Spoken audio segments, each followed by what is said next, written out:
आज की क्लास में पढ़ेंगे मैकेनिज्म ऑफ गैसियस एक्सचेंज, किस तरह से होता है गैसेस का एक्सचेंज। तो जो गैसेस का एक्सचेंज होता है ह्यूमन बीइंग में, उसमें 3 स्टेप होते हैं: breathing in, exchange of gases in alveoli and breathing out. तो ब्रीदिंग इन का मतलब होता है कि ऑक्सीजन को, एटमॉस्फेयर की जो ऑक्सीजन है उसको इनटेक करना। तो एटमॉस्फेयर की जब ऑक्सीजन इनकी ब्रीदिंग इन का प्रोसेस होता है तो उसमें 2 स्टेप्स होते हैं कि जो रिब केज की मसल्स हैं वो कॉन्ट्रैक्ट होती है, उनके कॉन्ट्रैक्ट होने से वो अपवर्ड एंड आउटवर्ड मूव करती है, और डायफ्राम जो होता है ये कॉन्ट्रैक्ट होगा और ये डाउनवर्ड मूव करेगा, क्योंकि ओरिजिनली ये डोम शेप में होता है। ब्रीदिंग इनके प्रोसेस में ये डायफ्राम जो है डाउनवर्ड मूव करेगा और फ्लैटन हो जाता है। तो उससे क्या होता है, चेस्ट कैविटी का जो स्पेस है वो इंक्रीज हो जाता है, जिससे एयर जो है वो अंदर फिल हो जाती है।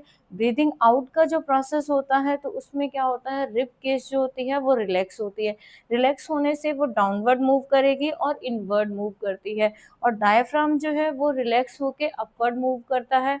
तो जिससे चेस्ट कैविटी के बीच में स्पेस जो है वो रिड्यूस हो जाता है। रिड्यूस होने से क्या होता है कि जो कार्बन डाइऑक्साइड है वो बाहर निकलती है। तो ब्रीदिंग इन एंड आउट में ऐसा होता है। गैसियस एक्सचेंज इन एल्वियोलाई जो है तो वो कैसे होता है, तो एल्वियो इसमें जो एक क्वेश्चन आता है एमसीक्यू में बहुत बार पूछा जाता है कि जब ब्रीदिंग इन का प्रोसेस होता है तो डायफ्राम जो है वो फ्लैटन होता है। ओरिजिनली वो डोम शेप में होता है और ब्रीदिंग इन के प्रोसेस में वो फ्लैटन हो जाता है। तो ये वो इसमें इम्पॉर्टेंट पॉइंट है याद रखने के लिए।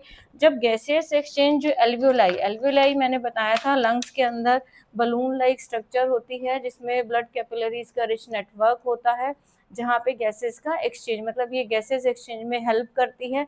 तो एल्वियोलाई में क्या होता है, ये एल्वियोलर वॉल है पूरी इसकी, और यहाँ पे एल्वियोलर की कैविटी, एल्वियोलाई की स्ट्रक्चर है। तो जो डीऑक्सीजनेटेड ब्लड होता है जिसमें कार्बन डाइऑक्साइड की कंसंट्रेशन ज़्यादा होती है, वो एंटर करता है एल्वियोलस के अंदर। जो ब्लड कैपिलरीज का रिच नेटवर्क होता है तो उसमें एंटर करेगा डीऑक्सीजनेटेड ब्लड, और उसमें कार्बन डाइऑक्साइड की कंसंट्रेशन ज़्यादा होती है तो वो डिफ्यूज़ हो जाती है एल्वियोलर की जो कैविटी है वहाँ पे डिफ्यूज़ हो जाएगी।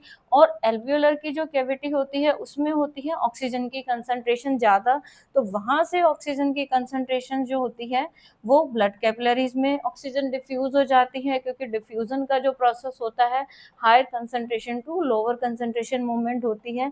इस तरह से कैपिलरीज में ये ऑक्सीजन कंबाइन हो जाएगी, हीमोग्लोबिन जो है उसके साथ में आरबीसी के साथ, और ऑक्सी हीमोग्लोबिन बनाती है। ये जो ऑक्सी हीमोग्लोबिन की फॉर्म है यहाँ से ये ट्रांसफर हो जाती है, ऑक्सीजन जो है through out the body transfer होती है। तो इस तरह से गैसेस का एक्सचेंज यहाँ पे कंप्लीट होता है। Thank you.